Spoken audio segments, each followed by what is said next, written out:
यह video science class 10 chapter 10 का part 10 है।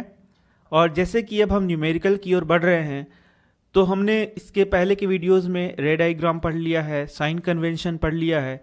तो इस वीडियो में हम जानेंगे मिरर फार्मूला के बारे में और भी कुछ फार्मूला जिसका उपयोग हम लोग न्यूमेरिकल के लिए करते हैं, उसको भी हम इस वीडियो में जानेंगे और इसके बाद हम लोग न्यूमेरिकल्स को सॉल्व करेंगे।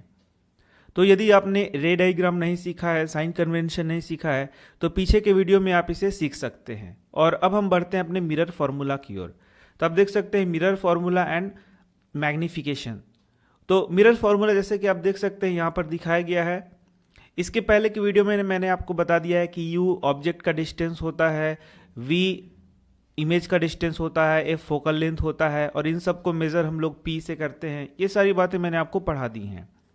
इसी के साथ कब हम लोग प्लस u का यूज़ करते हैं, कब हम लोग माइनस यूज़ करते हैं, ये भी मैंने आपको बता दिया है। जबकि हम लोगों ने देखा है कि प्लस u का यूज़ हम लोग कभी भी नहीं करते हैं। v में हम लोगों ने देखा है कि कैसे माइनस v होता है, प्लस v होता है। तो ये सारे साइन कन्वेंशन को भी हम लोगों ने पढ़ लिया है। फोकल लेंथ कभी प्लस होता है, कभी माइनस होता है, यह भी हम लोगों ने पढ़ लिया है। तो अब आप देख सकते हैं यहाँ पर एक मिरर फार्मूला दिखाया गया है जिसको डिराइव करना आपको आगे के क्लासेस में सिखाया जाएगा। यहाँ पर आपको सिर्फ मिरर फार्मूला याद कर लेना है। तो आप देख सकते हैं यहाँ एक फार्मूला बनाया गया है, u, v और f में एक रिलेशन दिखाया गया है। This formula is valid in all situations for all spherical mirrors for all positions of the object. और यहाँ पर क्लियर लिखा गया है कि यही मिरर फार्मूला का आपको यूज़ करना है किसी भी न्यूमेरिकल के लिए। तो आप देख सकते हैं यहाँ पर 1/v + 1/u is equal to 1/f। इसी फॉर्मूला को हम लोग को यूज़ करना है और अपने न्यूमेरिकल को सॉल्व करना है। ये आप देख सकते हैं v, u और f, इन्हीं के बीच में यहाँ पर रिलेशनशिप दिखाया गया है। तो अब हम लोग तीन चीज़ पढ़ लिए हैं, ray diagram, sign convention, mirror formula. अब कुछ और एक दो फार्मूला है जो कि हम लोगों को पढ़ लेना है, उसके बाद सीधे हम लोग अपने न्यूमेरिकल की ओर बढ़ सकते हैं और वह है मैग्निफिकेशन। तो चलिए आइए हम लोग देखते हैं मैग्निफिकेशन। तो आइए यहाँ दिखाया गया है मैग्निफिकेशन क्या होता है। Magnification produced by a spherical mirror gives the relative extent to which the image of an object is magnified with respect to the object size. तो ऑब्जेक्ट के रिस्पेक्ट में जो इमेज बनता है वह कितना गुना बड़ा बना, कितना गुना छोटा बना, उसे ही हम लोग क्या बोलते हैं, मैग्निफिकेशन कहते हैं। It is expressed as the ratio of the height of the image to the height of the object. इसको एक्सप्रेस कैसे करते हैं हम लोग, तो हाइट ऑफ इमेज बटा हाइट ऑफ ऑब्जेक्ट। मतलब क्या हो गया, एक रेशियो हो गया। It is expressed as the ratio of the height of the image to the height of the object. इसको एक रेशियो में हम लोग एक्सप्रेस करते हैं। तो किसका रेशियो, हाइट ऑफ इमेज का रेशियो हाइट ऑफ ऑब्जेक्ट से हम लोग करते हैं और इसे हम लोग प्रदर्शित करते हैं m के द्वारा। तो m बराबर क्या हो गया, जैसे कि मैंने पीछे के वीडियो में बताया आपको, इमेज को hi से हम लोग डिनोट कर सकते हैं और ऑब्जेक्ट को ho से, या फिर आप h' और h से भी डिनोट कर सकते हैं। इस प्रकार से आप देख सकते हैं m बराबर क्या हो गया, hi बटा ho, हाइट ऑफ ऑब्जेक्ट, और ये क्या हो गया, हाइट ऑफ इमेज। तो आप देख सकते हैं यहाँ हाइट ऑफ इमेज का रेशियो किसके दिखाया गया है, हाइट ऑफ ऑब्जेक्ट के ऑब्जेक्ट से। तो यही है मैग्निफिकेशन। लेकिन मैग्निफिकेशन एक्चुअली में क्या होता है वह मैं आपको बता रहा हूँ यहाँ।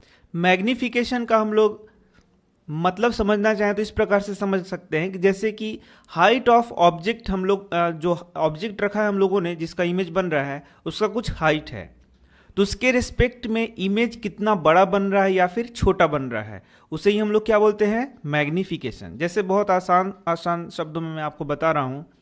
मान लीजिए आपने कोई 10 सेंटीमीटर का ऑब्जेक्ट रखा है, यहां पे मैं बता रहा हूं 10 सेंटीमीटर का ऑब्जेक्ट रखा है।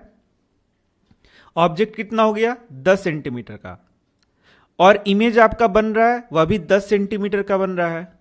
तो यहां मैग्निफिकेशन हो गया, वह क्या हो गया, 1।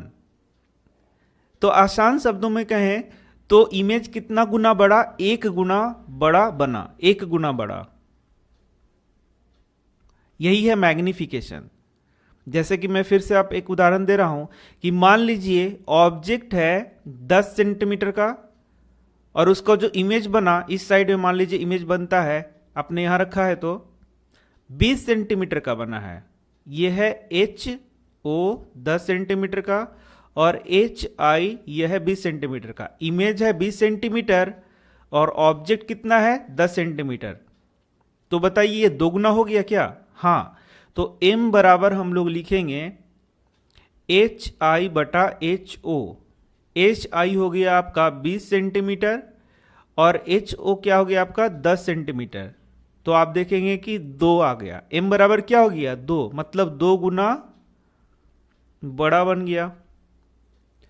अब मान लीजिए जो इमेज बना है वो 30 सेंटीमीटर है, तो m बराबर क्या होगा एच आई बटा एच ओ। एच आई आपका कितना है 30 सेंटीमीटर और एच ओ कितना है 10 सेंटीमीटर। तो आप देखेंगे 3, तो 3 गुना बड़ा। इसी को कहते हैं मैग्निफिकेशन।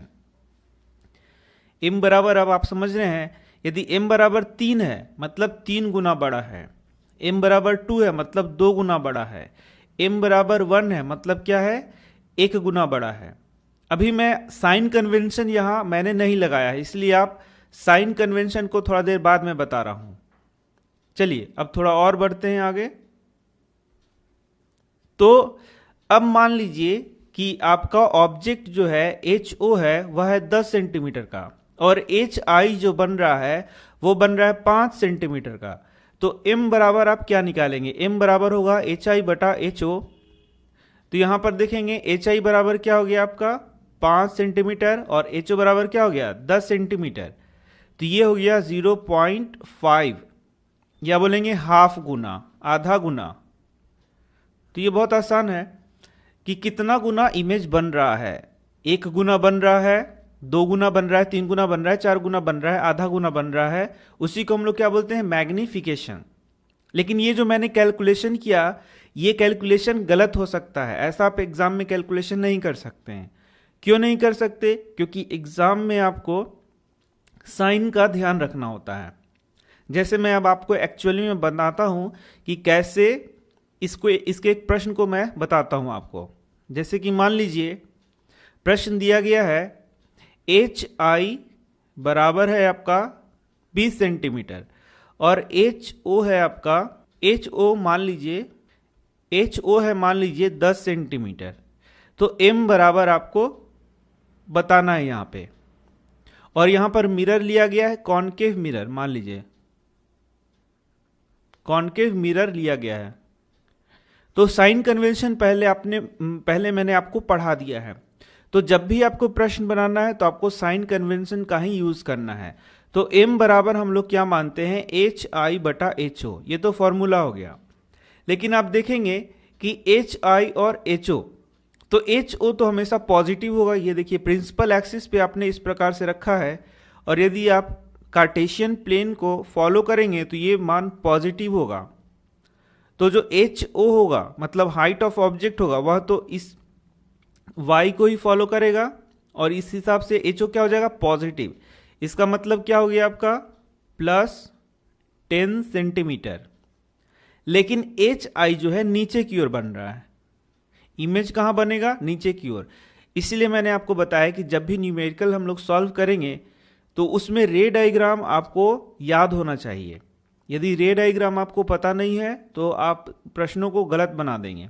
तो इमेज यदि नीचे की ओर बन रहा है, तो यदि नीचे की ओर इमेज बनेगा तो यहां पर क्या हो गया आपका एच आई हो गया -20 सेंटीमीटर। यहां पर एक थोड़ा सा मुझे लिखना पड़ेगा प्रश्न में थोड़ा सा कि ये जो कॉनकेव मिरर है और ये इमेज बन रहा है आपका रियल इमेज बन रहा है, ऐसे लिखना पड़ेगा, नहीं तो ये प्रश्न ही गलत हो जाएगा। रियल इमेज बन रहा है। तो यदि रियल इमेज बनेगा तो नीचे की ओर ही बनेगा। ये तो आप कंफर्म है कि रियल इमेज कहां बनेगा नीचे की ओर। तो नीचे की ओर इमेज बनेगा तो ये माइनस साइन कन्वेंशन हम लोग लेंगे। इसका मतलब यहां पे -20 सेंटीमीटर हम लोग लिखेंगे और जब आप इसको आंसर लाएंगे तो हो जाएगा -2। m बराबर क्या हो जाएगा -2। यहां पर कोई साइन नहीं होता है इसका, साइन नहीं कहेंगे, यूनिट बोलते हैं, इसका कोई भी यूनिट नहीं होता है। तो m बराबर क्या हो गया -2 है 2 गुना, लेकिन आपको माइनस साइन के साथ ही यहां पर दिखाना है। तो यही मैंने बार बार आपको बताया है कि जब न्यूमेरिकल हम लोग सॉल्व करते हैं तो आपको सब बात पता होना चाहिए। तभी आप न्यूमेरिकल को सॉल्व कर सकते हैं। एक और मैं प्रश्न आपको बता रहा हूं कि मान लीजिए एच ओ है आपका 10 सेंटीमीटर और एच आई है आपका 30 सेंटीमीटर। रियल इमेज बन रहा है, कॉनकेव मिरर है।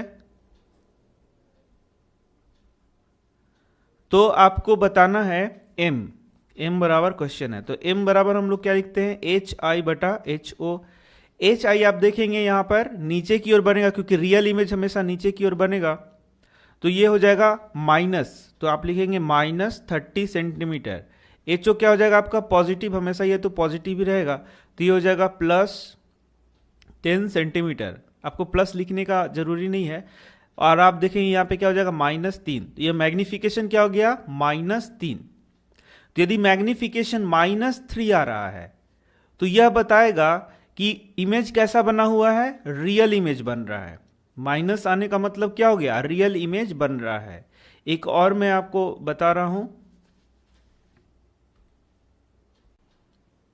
तो चलिए एक वर्चुअल इमेज पर हम लोग प्रश्न को करते हैं।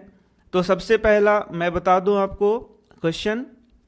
मान लीजिए कि एच ओ है वो है 5 सेंटीमीटर, एच आई है वो बन रहा है आपका 20 सेंटीमीटर, और प्रश्न में पूछा गया है ये वर्चुअल इमेज बन रहा है, वर्चुअल इमेज, और मिरर का नाम बता दिया गया है कॉनकेव। तो आप देख सकते हैं कॉनकेव में वर्चुअल इमेज सिर्फ एक ही कंडीशन में बनता है। तो आप यदि m निकालेंगे यहां पर, तो m क्या हो जाएगा, एच आई बटा एच ओ। आप एच डैश बटा एच भी कर सकते हैं, आपके बुक में ऐसे लिखा हुआ है। तो एच आई कितना हो गया 20 सेंटीमीटर। अब बताइए इसको प्लस लेंगे कि माइनस लेंगे। एच आई कहने का मतलब हो गया ये हाइट ऑफ इमेज। तो हाइट ऑफ इमेज आप किससे मेजर करेंगे, इस एक्सिस से। ये क्या हो जाएगा प्लस, तो यहां पर आपको अभी प्लस लेना पड़ेगा। अभी तक हम लोगों ने देखा था कि इस साइड में इमेज बन रहा था तो ये माइनस हम लोग लेते थे, लेकिन अभी हम लोग को क्या लेना होगा, प्लस। और h कितना हो गया आपका 5 सेंटीमीटर। आप देख सकते हैं इमेज, ऐसे ही देख सकते हैं कि इमेज 4 गुना बड़ा है। ऑब्जेक्ट है 5 सेंटीमीटर का और इमेज है 20 सेंटीमीटर का, तो 4 गुना तो ऐसे ही बड़ा है। लेकिन आपको प्लस और माइनस साइन के साथ दिखाना। ये भी हो गया प्लस, तो m बराबर आपका क्या हो गया 4। यहाँ m बराबर आपका पॉजिटिव आ गया, और यदि m पॉजिटिव आ रहा है तो यह बता रहा है कि ये वर्चुअल इमेज आपका बनेगा। और m निगेटिव आया तो आपको क्या बताया कि यहाँ पे कैसा बन रहा है, ये रियल इमेज बन रहा है। तो इस प्रकार से आप देख सकते हैं कि यदि कभी कभी प्रश्न में सिर्फ m आपको दिया रहेगा, -3 दिया रहेगा, m बराबर +2 दिया रहेगा, तो इससे आपको पहचानना होगा कि किस प्रकार का इमेज बन रहा है। तो आप ये बात तभी बता सकते हैं जब आपको रे डायग्राम याद होगा, साइन कन्वेंशन याद होगा, उसके बाद m का फॉर्मूला याद होगा। तो यही मैंने 3 बातें आपको बताई है। पहले आप रे डायग्राम एकदम याद कर लें, पीछे के वीडियोस में मैंने आपको याद भी कराया है। फिर आप साइन कन्वेंशन याद कर लें, और उसके बाद आप फॉर्मूला को याद कर लें, तो कोई भी न्यूमेरिकल आपसे नहीं छूटेगा। यहाँ पर मैग्निफिकेशन का एक और फॉर्मूला बताया गया है, -v/u। इसका उपयोग हम लोग मिरर में करते हैं। जैसे कि m बराबर हम लोगों ने क्या लिखा, एच आई बटा एच ओ, और यही बराबर क्या हो सकता है -v/u। तो इसको हम लोग इस प्रकार से भी बोल सकते हैं, m बराबर -v/u एक फॉर्मूला हो गया, एच आई बटा एच ओ बराबर क्या हो गया -v/u। तो आप देख सकते हैं इसमें से यदि 2 चीज़ आपको पता हो तो तीसरा निकल सकता है। इसमें से यदि मान लीजिए आपको 3 चीज़ पता है तो चौथा चीज़ निकल सकता है। तो इसी प्रकार से न्यूमेरिकल को सॉल्व करना होता है। You may note that the height of the object is taken to be positive as the object is usually placed above the principal axis. तो एचओ आप हमेशा देखेंगे कि ये पॉजिटिव ही आपको रखना है, कभी ये निगेटिव नहीं आएगा। जिस प्रकार से हम लोगों ने पढ़ा है यू हमेशा क्या होता है निगेटिव, कभी भी पॉजिटिव नहीं आता है। The height of the image, तो इमेज का हाइट क्या हो सकता है, कभी पॉजिटिव हो सकता है और कभी निगेटिव हो सकता है। और इसी पॉजिटिव और निगेटिव को लेके हम लोग m का वैल्यू भी निकालते हैं। The negative sign value of the magnification indicates that the image is real. तो ये मैंने तो आपको अच्छा से पढ़ाया है अभी तुरंत कि m बराबर क्या होगा निगेटिव होगा और m बराबर क्या होगा, पॉजिटिव होगा, तो इसका वैल्यू को देख के हमको बताना है कि इमेज किस प्रकार का होगा। तो यहाँ से तो बहुत इंपॉर्टेंट प्रश्न आपका आ सकता है, और न्यूमेरिकल में तो ये बहुत ही सिंपल प्रश्न होते हैं, हमेशा पूछे जाते हैं। तो मान लीजिए m निगेटिव है, तो इसका मतलब क्या है कि रियल इमेज बन रहा है, ये मैंने आपको दिखाया भी है कैसे बन रहा है। और m बराबर पॉजिटिव है तो इमेज कैसे बन रहा है, इमेजिनरी या फिर क्या बोलेंगे, वर्चुअल इमेज बन रहा है। तो ये सब बातें मैंने आपको बता दी हैं।